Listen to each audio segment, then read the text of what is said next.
Letter the First, Part 2. From the Pioneer, February 1854. The Journey to Rich Bar. Synopsis. A moonlit midsummer night's ride on muleback, joyous beginning, the Indian trail lost, camping out for the night, attempts in the morning to find the trail, a trying ride in the fierce heat of midday, the trail found, a digression of 30 miles, lack of food, and 7 miles more to ride. To rest is impossible. Mad joy when within sight of Berry Creek Rancho. Congratulations on escape from Indians on trail. Frenchman and wife murdered. The journey resumed. Arrival at the Wild Yankees. Breakfast with fresh butter and cream. Indian bucks, squaws, and papooses. Their curiosity. Pride of an Indian in ability to repeat one line of a song. Indian women. Extreme beauty of their limbs, slender ankles and statuesque feet, haggardness of expression and ugliness of features.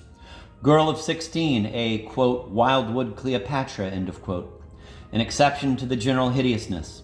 The California Indian, not the Indian of the leather-stocking tales. A stop at the Buckeye Rancho. Start for Pleasant Valley Rancho. The trail again lost, camping out for the night. Growling bears arrive at Pleasant Valley Rancho. A flea-haunted shanty, the beauty of the wilderness, quail and deer, the chaparrals, and their difficulty of penetration by the mules, escape from a rattlesnake descending precipitous hill on muleback, saddle girth breaks, harmless fall from the saddle, triumphant entry into Rich Bar, a tribute to mule kind, the Empire Hotel, quote, a huge shingle palace, end of quote. Letter the First, Part 2, The Journey to Rich Bar. East Branch of the North Fork of Feather River, September 13th, 1851. The moon was just rising as we started. The air made one think of fairy festivals, of living in the woods always with the green-coated people for playmates. It was so wonderfully soft and cool without the least particle of dampness. A midsummer's night in the leafy month of June amid the dreamiest haunts of, quote, old crownest, end of quote, could not be more enchanting lovely. We sped merrily onward until 9 o'clock, making the old woods echo with song and story and laughter. For F was unusually gay, and I was in tip-top spirits. It seemed to me so funny that we two people should be riding on mules all by ourselves in these glorious latitudes. Night smiling down so kindly upon us, and funniest of all, that we were going to live in the mines. In spite of my gaiety, however, I now began to wonder why we did not arrive at our intended lodgings. F reassured me by saying that when we had descended this hill or ascended that, we should certainly be there. But 10 o'clock came, 11, 12, 1, 2, but no Berry Creek house. I began to be frightened, and besides that, was very sick with a nervous headache. At every step, we were getting higher and higher into the mountains, and even F was at last compelled to acknowledge that we were lost. We were on an Indian trail. And the bushes grew so low that at almost every step I was obliged to bend my forehead to my mule's neck. This increased the pain in my head to an almost insupportable degree. At last I told F that I could not remain in the saddle a moment longer. Of course, there was nothing to do but to camp. Totally unprepared for such a catastrophe, we had nothing but the blankets of our mules and a thin quilt in which I had rolled some articles necessary for the journey, because it was easier to pack than a traveling bag. F told me to sit on the mule while he prepared my woodland couch, but I was too nervous for that, and so jumped off and dropped onto the ground. Worn out with fatigue and pain, the night was still dreamily beautiful, and I should have been enchanted with the adventure, for I had fretted and complained a good deal, because we had no excuse for camping out, had it not been for that impertinent headache, which, you remember, always would visit me at the most inconvenient seasons. About daylight, somewhat refreshed, we again mounted our mules, confidently believing that an hour's ride would bring us to Berry Creek House, as we supposed, of course, that we had camped in its immediate vicinity. We tried more than a dozen paths, which, as they led nowhere, we would retrace to the principal trail. At last, F determined to keep upon one, as it must, he thought, in time lead us out of the mountains, even if we landed on the other side of California. Well, we rode on and on and on, uphill and downhill, downhill and up, through fir groves and oak clumps and along the edge of dark ravines, until I thought I should go mad, for all this time the sun was pouring down its hottest rays most pitilessly, and I had an excruciating pain in my head and in all my limbs. About 2 o'clock, we struck the main trail, and meeting a man, the first human being that we had seen since we left Bidwell's, were told that we were 7 miles from the Berry Creek house and that we had been down to the North Fork of the American River, more than 30 miles out of our way.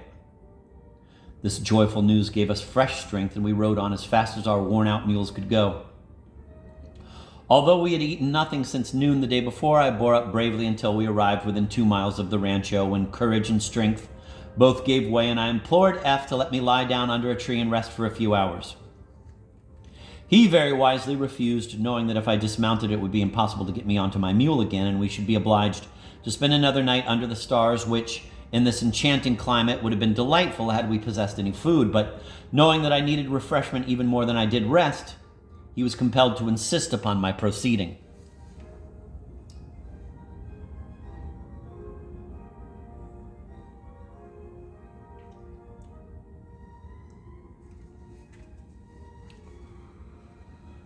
My poor husband, he must have had a trying time with me, for I sobbed and cried like the veriest child and repeatedly declared that I should never live to get to the rancho. F said afterwards that he began to think I intended to keep my word, for I certainly looked like a dying person.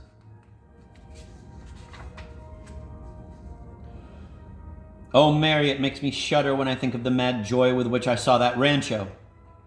Remember that, with the exception of 3 or 4 hours the night before, we had been in the saddle for nearly 24 hours without refreshment. When we stopped, F carried me into the house and laid me onto a bunk, though I have no remembrance of it, and he said that when he offered me some food, I turned from it with disgust, exclaiming, "Oh, take it away, give me some cold water and let me sleep, and be sure you don't wake me for the next 3 weeks." And I did sleep with a 40 slumber power.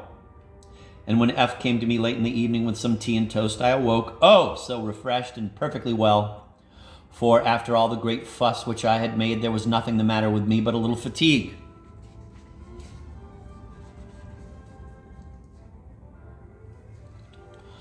Every one that we met congratulated us upon not having encountered any Indians, for the paths which we followed were Indian trails, and it is said they would have killed us for our mules and clothes.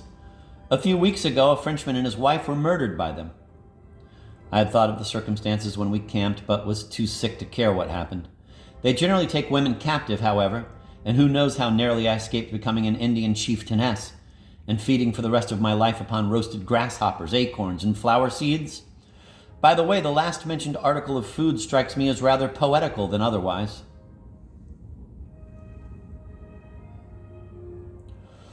After a good night's rest, we are perfectly well and as happy as the day itself, which was one of heaven's own choosing, and rode to the, quote, wild Yankees, end of quote, where we breakfasted and had, among other dainties, fresh butter and cream. Soon after we alighted, a herd of Indians consisting of about a dozen men and squaws and an unknown quantity of papooses, the last naked as the day they were born, crowded into the room to stare at us. It was the most amusing thing in the world to see them finger my gloves, whip, and hat in their intense curiosity. One of them had caught the following line of a song, "Oh, carry me back to old Martinez," with which he continued to stun our ears all the time we remained, repeating it over and over with as much pride and joy as a mockingbird exhibits when he has learned a new sound.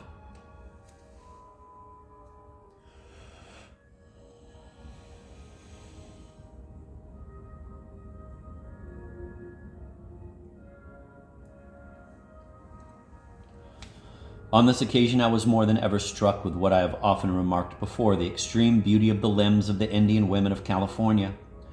Though for haggardness of expression and ugliness of feature they might have been taken for a band of Macbethian witches, a bronze statue of Cleopatra herself never folded more beautifully rounded arms above its dusky bosom, or poised upon its pedestal a slenderer ankle or a more statuesque foot than those which gleamed from beneath the dirty blankets of these wretched creatures.